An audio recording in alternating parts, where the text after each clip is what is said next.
Saya cerita sedikit tentang ibadatu hadil ummah. Nanti saya bacakan teksnya. Di antara kebaikan umat ini adalah jalan-jalan itu termasuk ibadah. Makanya sering ada ayat fasiru fil ardi. Jadi supaya sering jalan-jalan. Jadi ini sudah jalan-jalan masih nyari apa? Nafkah. Kadang-kadang ya dapat macam-macam. Yang soleh ya dapat ibadah, yang enggak soleh ya dapat macam-macam. Tapi saya cerita yang soleh lah, yang enggak soleh itu enggak boleh dibicarakan itu ya. Ya. Saya ini lama di Jogja, ya tahulah kelakuannya orang-orang yang baik maupun yang setengah baik sampai. Ya semoga yang baik dilipat gandakan pahalanya, yang enggak baik diampuni. Tapi saya cerita sedikit. Di fikih kita, di kajian-kajian fikih kita memang ada istilah ini harus didengar karena ini ngaji dan sama status kita sama. Al-wasiyah ila ta'ah ya ta'ah, terus al-wasilah ilal maksiyah ya maksiyah. Jadi kalau kita jadi perangkat taat ya ibadah, kalau jadi perangkat maksiat juga maksiat. Sehingga di ilmu medis maupun di jasa online atau ojek atau apa, misalnya pertanyaannya, kita pekerja paket profesional, boleh ndak ngantarkan paket narkoba? Ya jawabannya tentu ndak boleh, karena bukan masalah pekerjaannya, tapi yang diantar adalah sesuatu yang haram. Begitu juga, boleh nggak ketika ada lelaki hidung belang tanya tempat mesum? Kalau kamu nunjukkan berarti kan ikut berkontribusi. Ya kamu bisa meneruskan gimana hukumnya mengantar gitu misalnya. Nah, kiai juga sama sebetulnya. Kiai juga bisa dimanfaatkan orang yang macam-macam untuk kekuatan yang macam-macam. Jadi hukum ini sama, kamu tidak usah tersinggung misalnya. Kalau di fikih biasanya disebutkan menjual pedang pada begal juga enggak boleh karena digunakan yang tidak baik. Begitu juga misalnya apapun profesionalitas kita, misalnya paket, kita nganter ke paket yang apa? Paket ganja misalnya.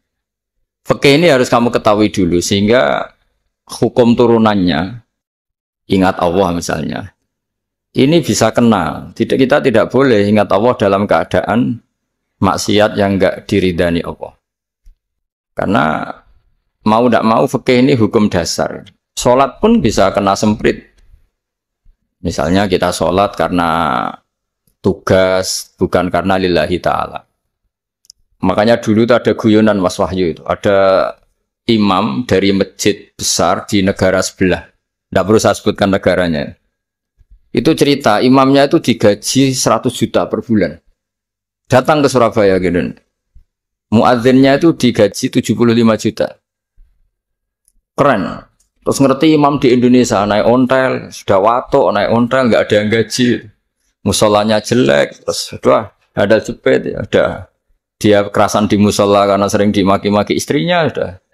Jadi itikafnya itu ya sambil menghindar, bukan makanya banyak masjid Indonesia itu banyak yang itikaf karena di rumah ada betah, sudah diomelin nggak ada AC-nya, sekarang masjid banyak AC-nya kan. Kamar mandinya juga gitu, di rumah sama di masjid bagus. Di masjid. Makanya pengurus masjid yang daerah-daerah sini sering cerita ke kita. Kudu ngising ning omah Gus Mlayune moro masjid karena itu cerita. Indonesia itu negara yang enggak bener katanya. Imam dan muadzin tidak digaji. Terus dia cerita-cerita kebaikan negaranya dan buruknya negara kita. Lama-lama kiai itu mangkel. Kiai Indonesia itu kan cerdas-cerdas, meskipun jarang yang kaya tapi cerdas-cerdas. Dia muji negara. Kalahnya itu dibeginiin sama Kiai Indonesia. Makanya kamu sholat terus ya, takut potong gaji. Artinya kalau dia jadi imam karena digaji, efeknya adalah dia kalau bolos itu takut. Nanti kan dipotong gaji. Lama-lama kalau sering bolos di PHK. Gitu. Artinya luar biasa Indonesia. Imam itu tidak ada yang gaji tapi semuanya sholat istiqomah. Berarti kita ini top, datang ke masjid jadi imam tanpa ada yang gaji. Top mana? Top Indonesia. Semenjak itu si imam ini tidak pernah cerita kebaikan negaranya karena gaji imam. Indonesia dalam bernegara selalu begitu. Ketika kita tidak punya solusi transportasi, ada saja pihak-pihak swasta atau investor yang ingin menanamkan modal di investasi Grab dan sebagainya. Tapi saya tetap sebagai kiai mengingatkan status hukum fikihnya. Kenapa saya harus cerita itu? Karena fikih ini harus selesai dulu. Saya ulang lagi, fikih ini harus selesai dulu. Misalnya nganterin orang yang mau transaksi narkoba atau transaksi maksiat, atau tapi yang yakin. Kalau tidak yakin memang tidak haram. Tapi kalau yakin tuh memang kamu tahu benar-benar iyalah kira-kira gitu. Supaya taat itu ada di semua kehidupan. Sehingga nanti Indonesia kalau semuanya begini kan, yang cari sarana maksiat itu bahkan sekedar transportasi aja susah karena semuanya tidak mau misalnya. Paket juga gitu, yang mau ngedarkan narkoba kesulitan karena semua yang jasa paket tidak mau gitu. Begitu seterusnya, sehingga negara ini kita bantu bahwa awal ketidakbaikan di semua negara itu pasti karena maksiat. Maksiat itu mengganggu. Orang geger sama istri ya karena maksiat. Terus banyak kecelakaan itu rata-rata kata Pak Polisi juga karena maksiat. Jadi orang overdosis atau dalam keadaan mabuk nyupir. Terbesar kecelakaan itu jarang karena ngantuk. Terbesar masih karena pengaruh apa? Narkoba. Pembunuhan juga sama. Orang Indonesia itu mudah sekali memaafkan temannya, tetangganya. Tapi kalau sudah efek dari narkoba, bunuh itu jadi mudah itu. Jadi, nah, Anda juga harus fair, jangan. Tapi yang penting saya profesional nganter, ya. Nggak mau tahu dia latar. Meskipun kita tidak boleh neliti orang ya, nggak boleh tajasus, nggak boleh neliti ini. Tapi yang jelas kamu tahu, yang jelas kamu tahu ya harus dihindari karena memang di semua profesi pekerjaan tuh utamanya kata Rasulullah SAW itu memperhatikan halal haramnya. Tapi ya saya ulang lagi tidak boleh sok suci, tidak boleh tajasus, tidak boleh neliti orang lain. Tapi kalau yang jelas-jelas untuk maksiat maka harus kita hindari. Termasuk masjid sekalipun. Dulu zaman Nabi itu ada masjid namanya Masjid Diror. Untuk memecah konsentrasi sahabat. Sahabat itu begitu mencintai Nabi, mencintai Rasulullah. Ada orang kafir pinter, orang munafik pinter. Ini Muhammad harus ditandingi. Cara nandingi Muhammad jangan pakai dangdutan, jangan pakai bar, tapi pakai masjid. Karena ini suasananya kesannya bagus. Dibikin masjid tandingan supaya orang tidak ke Muhammad semua, tapi ke masjid ini. Ini pikirannya orang munafik. Artinya jangan kira terus masjid bebas hukum ya enggak juga. Masjid juga bisa kena semprit karena ini mendirikannya untuk bikin apa? Tandingan, untuk bikin masjid diror kalau istilahnya Quran masjid diror. Semua sarana kebaikan juga gitu. Yayasan yatim piatu juga kena hukum, pondok juga kena hukum, semuanya kena hukum. Ada orang ingin jadi kiai padahal tidak pernah ngaji, terus bikin pondok. Akhirnya dia dipanggil Pak Yai, anaknya dipanggil Gus, padahal najis saja tidak tahu. Itu kan kasihan umat, akhirnya ada penyelewengan. Jadi semuanya kena hukum. Jadi Anda jangan tersinggung ketika saya cerita fikih untuk para teman-teman yang di Grab, karena memang semuanya kena hukum, bukan ya? Mesra dengan istri juga kena hukum. Orang terlalu mesra dengan istrinya pasti ibunya terlantar. Karena menuruti bojo ya, nuruti ibu gitu. Kalau nuruti ibu istrinya yang terlantar. Yang loyal sama teman ya istrinya terlantar. Yang takut istri temannya terlantar. Jadi itu semuanya kena hukum tanpa terkecuali. Nah, saya cerita sedikit tentang sholat karena orang-orang Grab ini banyak yang sholat, kemudian harus cepat-cepat. Dulu ketika sahabat punya imam yang lama sekali kalau sholat, sehingga si sahabat yang satu yang petani ini mufarokoh itu memisahkan diri, kemudian imamnya diselip. Itu boleh memang dalam fikih. Kamu niat mufarokoh dulu. Mufarokoh itu niat bahwa kamu memutus hubungan dengan imam, kemudian meneruskan sholat sendiri. Singkat cerita dua orang ini berdebat, Mu'ad sama Ar-Ra'i yang penggembala ini. Kamu munafik, sholat kok meninggalkan imam. Terus yang satu bilang kamu keterlaluan, sholatnya lama sekali. Singkat cerita dua orang ini lapor ke Rasulullah SAW. Uniknya Nabi itu benarkan yang petani tadi. Kamu Mu'ad, jadi masalah. Agama ini tidak boleh jadi problem. Kalau kamu ngimami orang, jangan lama-lama. Di situ ada ibu-ibu yang ditunggui anaknya yang sedang menyusu. Banyak petani yang nunggu macam-macam. Kayak pegawai POM ya ditunggu shift temannya, pegawai Indomaret juga gitu, apalagi Grab mungkin ditunggu penumpangnya macam-macam. Sehingga kebaikannya teman-teman yang kerja serabutan begini juga bergantung kebaikan imam tadi. Kalau sholat itu tidak boleh lama-lama. Apalagi wiridan, sholatnya aja nggak boleh lama-lama, apalagi wiridannya. Nah, kadang-kadang orang ngira kebaikan tuh nggak ada sempritnya, ada juga. Sholat tuh ya disemprit sama Nabi. Kalau terlalu lama juga disalahkan karena nanti agama ini menjadi apa? Menjadi problematika. Nah, termasuk kebaikan kita ketika membolehkan ya atau mentoleransi atau mendukung pekerjaan mulai Grab dan lain-lain adalah agama ini rahmatan lil alamin. Dulu ada seorang sahabat tanya, ya Rasulullah, boleh enggak kita ngegeng di perapatan gitu? Kata Nabi, ya jangan kalau bisa. Tapi kita harus natahaddas. Artinya itu tempat kita jagungan di perapatan, di tempat-tempat umum lah, kira di halte, Terus kata Nabi, nggak apa-apa, tapi fa'atut thoriq haqqaha. Kamu harus memberikan hak jalan itu. Apa hak jalan itu? Satu, kamu amar ma'ruf, kalau bisa ya nahi mungkar. Kemudian bikin suasana orang lainnya menjadi aman. Nah ini yang catatan. Kalau hitung saja, yang ikut Grab itu berapa? Nah, ini tuh energi besar kalau di atas 100, berapa? 100 ribu. Hitung ya teman-teman di Grab, 100 ribu. 100 ribu ini kalau soleh semua, atau setengah soleh lah, kalau soleh banget keberatan ya soleh, setengah soleh. Itu ada, ini sudah saya pikir, ada kebaikan yang menyebar di seluruh Nusantara yang berjumlah 100 ribu. Ini luar biasa. Ada kecelakaan dia menolong pertama, ada pemerkosaan menolong pertama. Mungkin ada pencurian, ada apa. Maka kata Nabi, kamu kalau harus di jalan, itu kamu berkontribusi amar ma'ruf nahi mungkar. Saya sering ke Jogja, karena saya mulai 98 di Jogja. Ya sering di terminal malam-malam.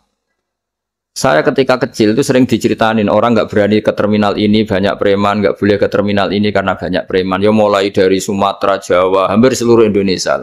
Kalau jam sekian sampai sekian sudah nggak berani karena banyak apa? Preman. Itu uniknya preman-preman itu selain dulu ditangani tentara dan polisi, itu urusan negara ya kali itu dan kita ngapresiasi.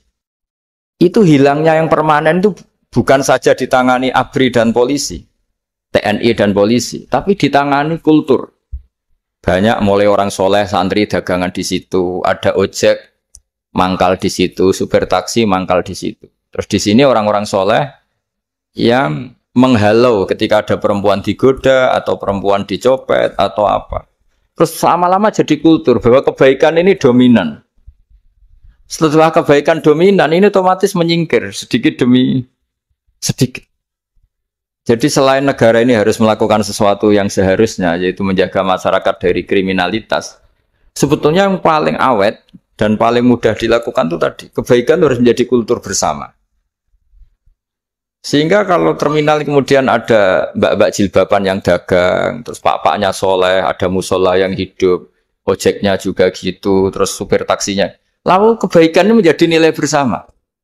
Saking jadi nilai bersama, ibu-ibu yang takut atas dirinya, nggak ngojek kecuali Pak ini karena terkenal amanah, nggak naksi kecuali Pak ini karena terkenal amanah. Dan kita Indonesia itu ingin seperti itu sehingga amanah ini menjadi nilai bersama dan otomatis menjadi keamanan bersama. Sorong Jawa itu tego nitipno anake karena dijamin aman, tego nitipkan istrinya juga karena dijamin aman.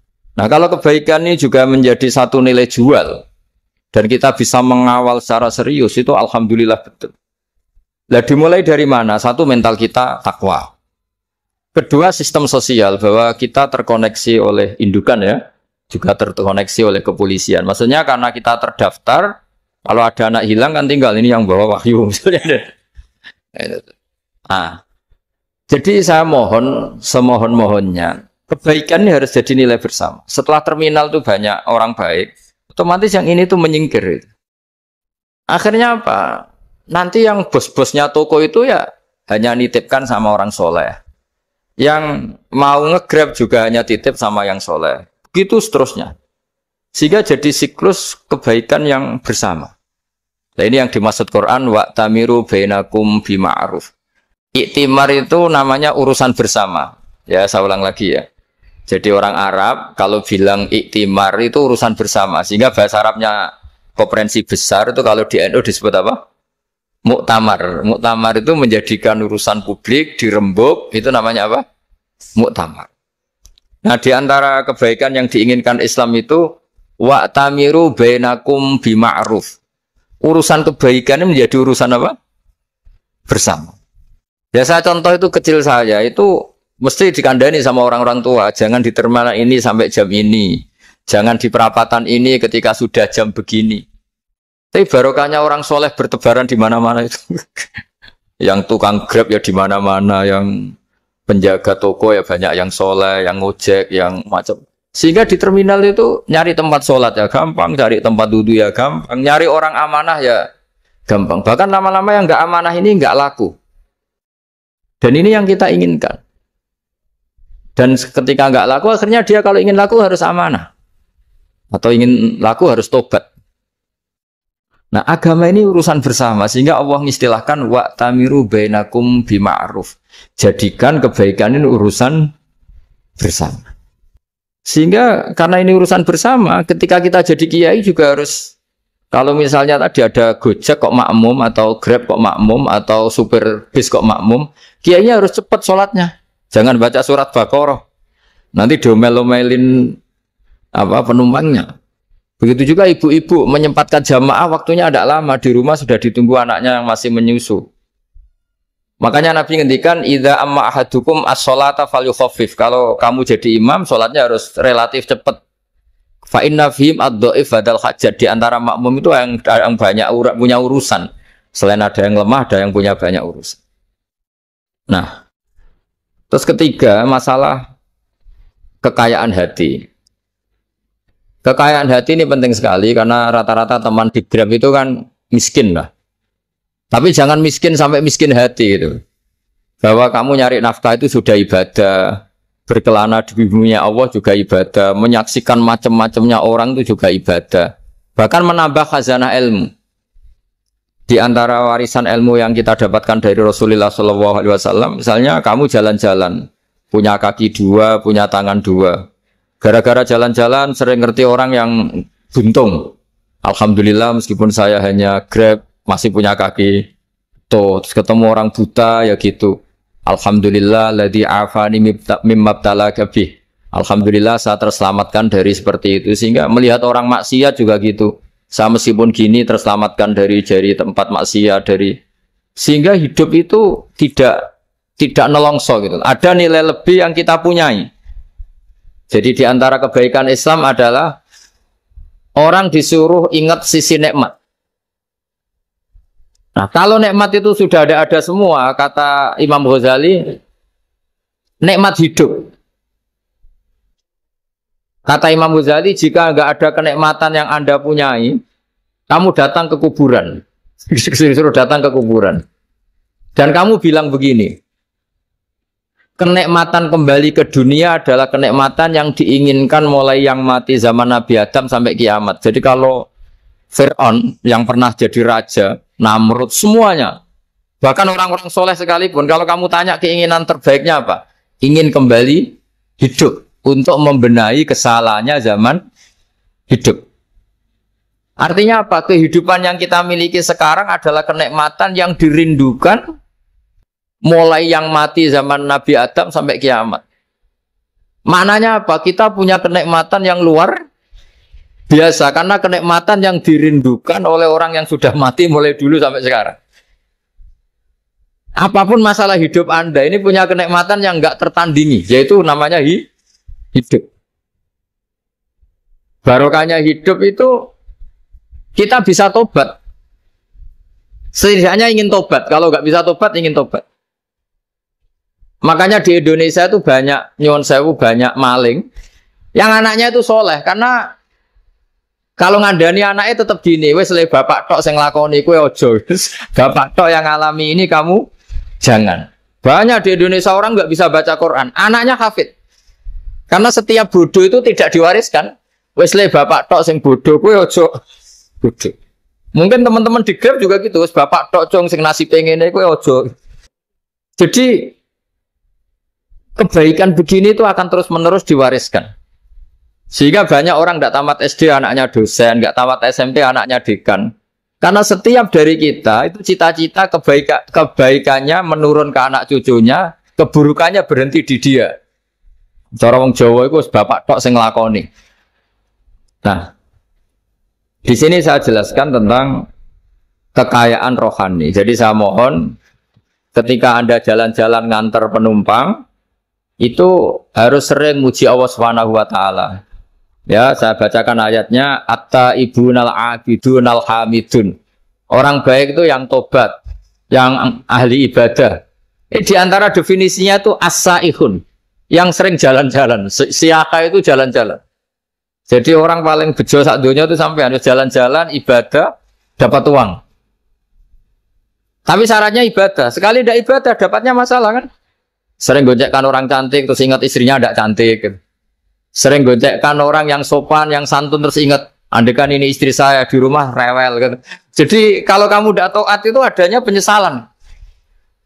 Di lampu merah ada orang naik Ferrari, naik Alphard, sementara kamu di rumah hanya mobil butut, kadang malah tidak punya mobil. Jadi kekayaan rohani itu dimulai dari mana? Dimulai dari taat. Cara berpikir itu taat, bukan maksiat. Sekali Anda cara berpikir maksiat, maka adanya hanya penyesalan. Semakin pengalaman di luar, semakin penyesalan. Karena di luar sana banyak orang yang dapat nikmat yang lebih dari Anda. Tapi sekali Anda taat, kamu akan mensyukuri apa yang Anda miliki dan tidak pernah ingin sama yang dimiliki orang lain. Sehingga orang-orang yang sering pergi, itu sama Allah dipuji. Jadi tidak ada nabi kecuali di antara ibadahnya itu jalan-jalan. Fasiru fil ardi. Sehingga semua nabi itu mesti pernah melakukan perjalanan internasional. Rasulullah Muhammad SAW pernah jalan-jalan sampai ke Syam. Padahal beliau orang Mekah. Nabi Ibrahim yang orang Syam pernah perjalanan sampai ke Mekah. Karena di antara kearifan itu ya dimulai dari apa? Jalan-jalan tadi. Kamu ngerti orang yang macam-macam. Makanya di antara kebaikan umatku, kata Nabi itu siyaha fil ard. Sering berkelana. Tapi tentu untuk mengambil pelajaran. At-taibunal abidunal hamidunas saifun. Nah, agama mensupport itu. Sehingga kata Nabi, jika ada orang kok sholat qobliyah, ba'diyah, semuanya di masjid.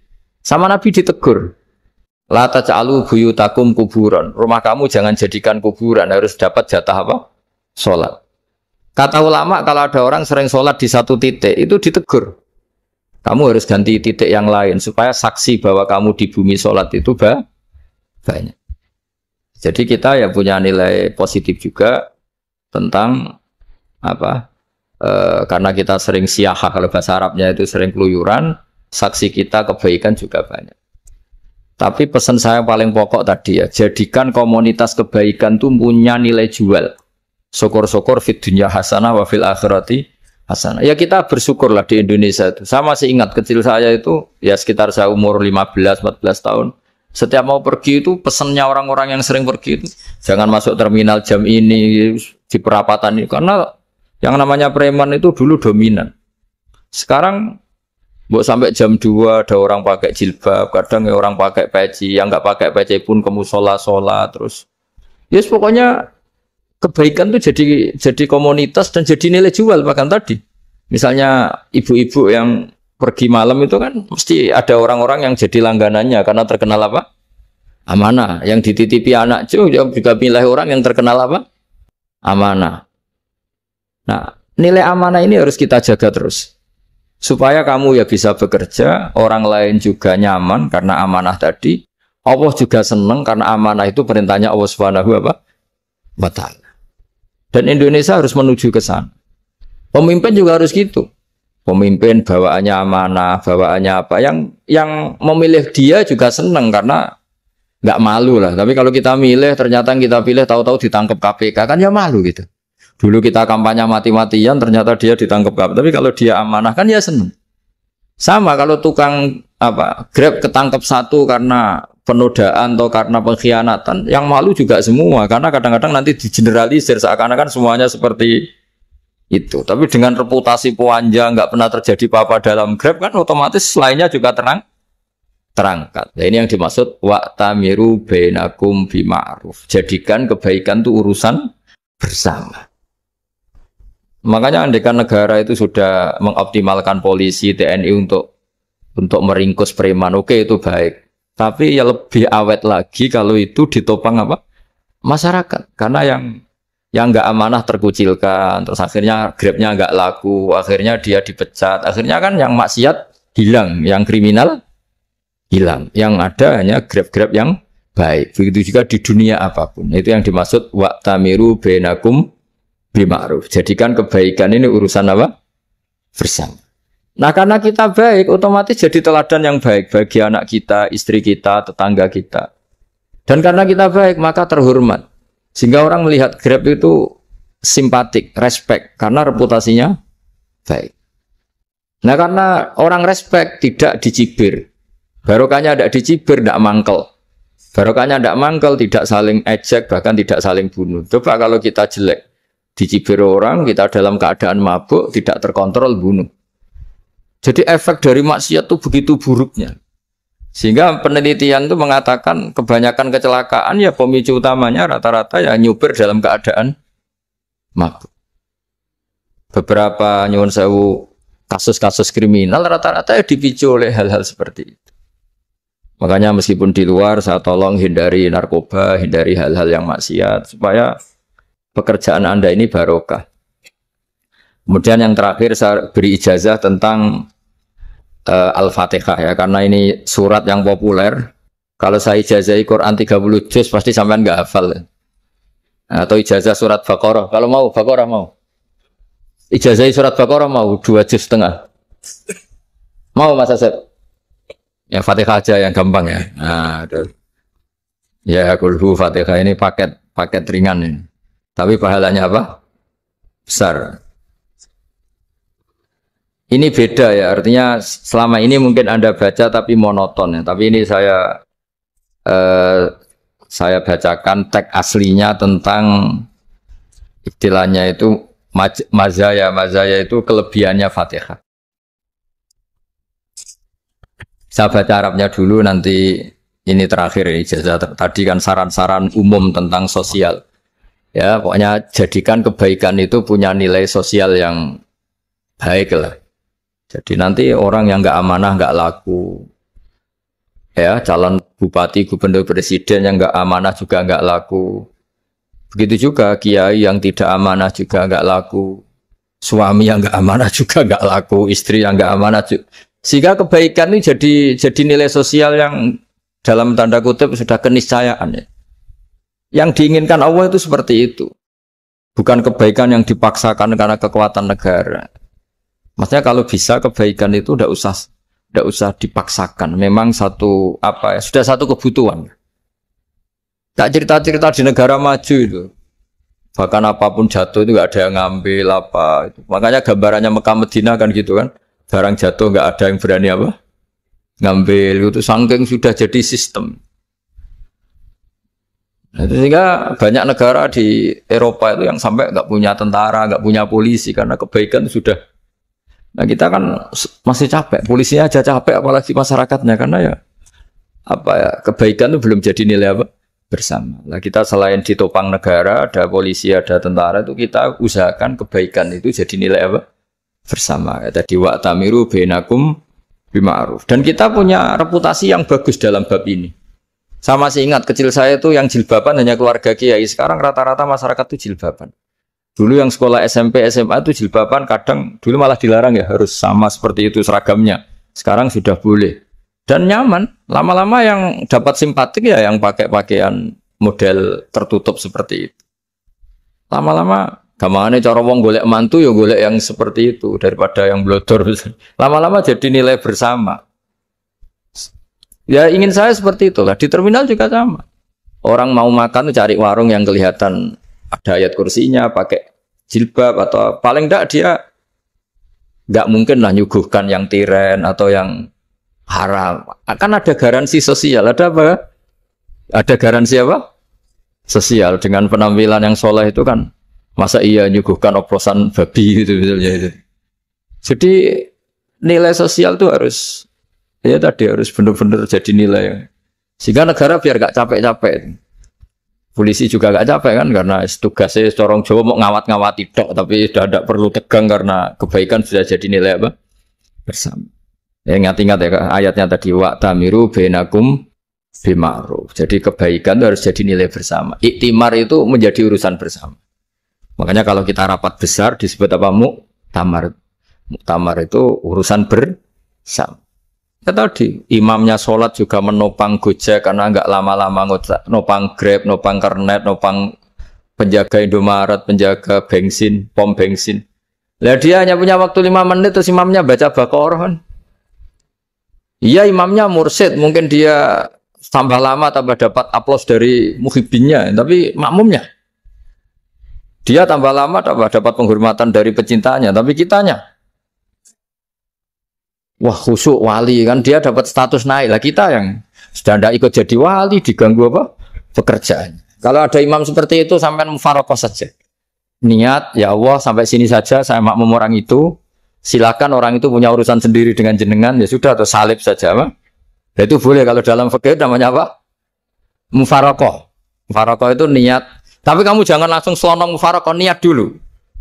Pamit sama Allah bahwa sekarang mau mufaroqah. Tapi ya jadi sholat yang aneh kan, imamnya masih rukuk, kamu terus sujud, terus apa-apa selesai ya. Mungkin dalam pandangan itu orang lain ini maksudnya makmum gimana ini kok begini.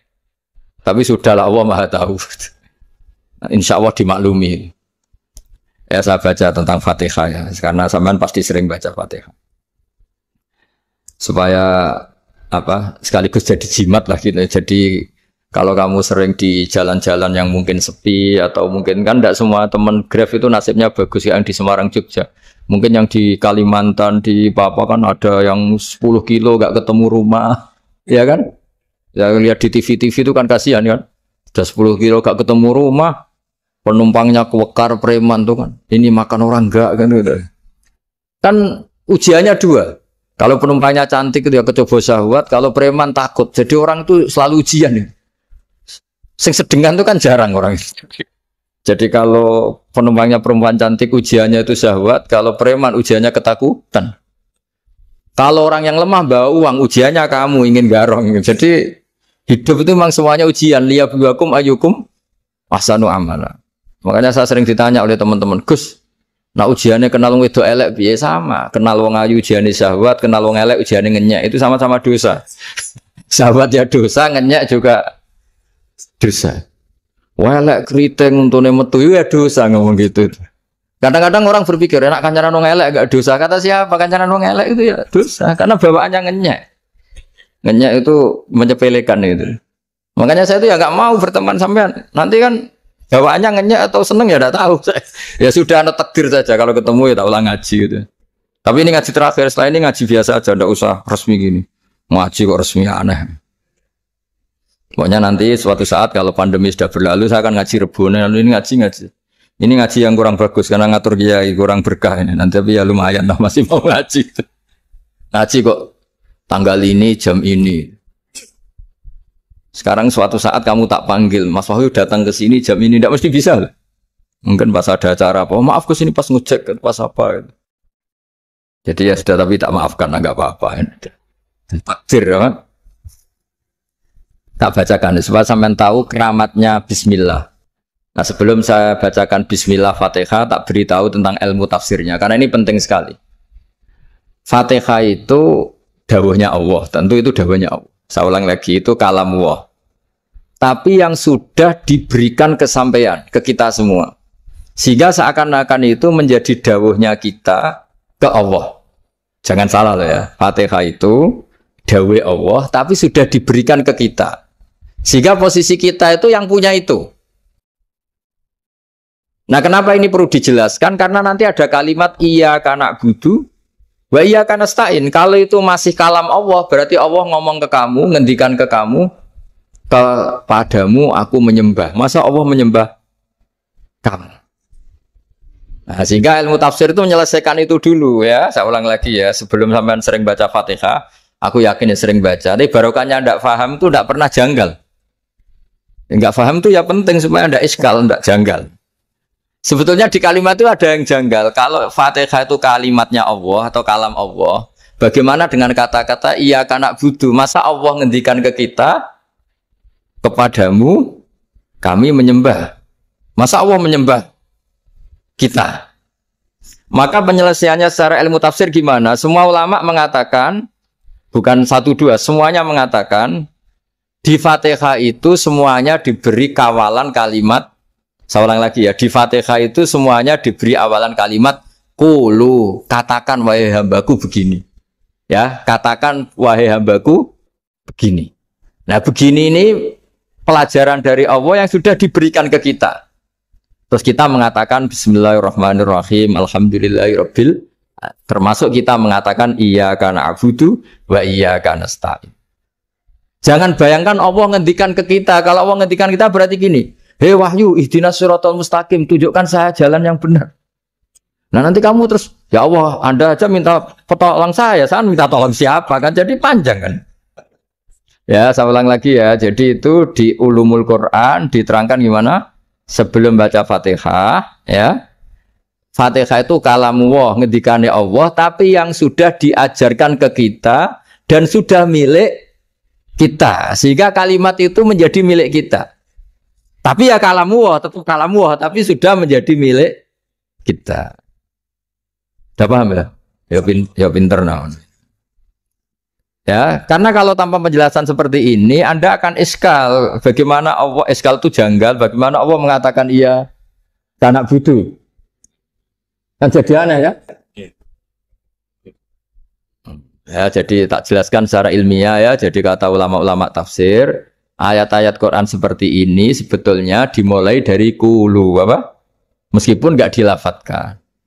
Itu kan sama dengan qul huwallahu ahad Muhammad. Katakan kalau Tuhan itu satu. Ya namanya Quran itu kan kalam Allah, membina nabinya, membina umatnya. Makanya dikatakan atau enggak, di sini tersembunyi kata qulu, katakan. Ya. Jadi ya ibarat apa itu? Kamu ngajari anak kamu lah. Panggil jenengan bapak kula. Itu maksudnya anak itu, kalimat itu kalimat kamu, tapi kamu ajarkan ke anak kamu. Terus anak kamu bilang, Pak jenengan bapak kulo. Nah, ketika kamu mengatakan jenengan, bukan kamu mengatakan jenengan anakku, berarti anakmu itu bapakmu, kan lucu kan? Anak kamu ajari jenengan bapak kulo. Kamu, engkau bapak saya. Terus anak kamu mengulang jenengan atau kamu bapak saya. Berarti itu kalimat yang kamu ajarkan, tapi sekarang sudah milik anak kamu.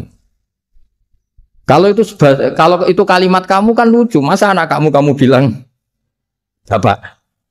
Nah itu seperti itu. Jadi ulama memberi solusi atau jawaban iyyaka na'budu wa iya, itu sebelumnya ada kata-kata qulu, katakan wahai hambaku, hubungan kamu dengan saya adalah katakan iyyaka na'budu wa iyyaka nasta'in. Terus hubungan kamu dengan saya katakan juga dalam doamu ihdinas siratal mustaqim. Jelas ya, jadi itu kalam Allah yang sudah milik kita karena diajarkan Allah untuk kita.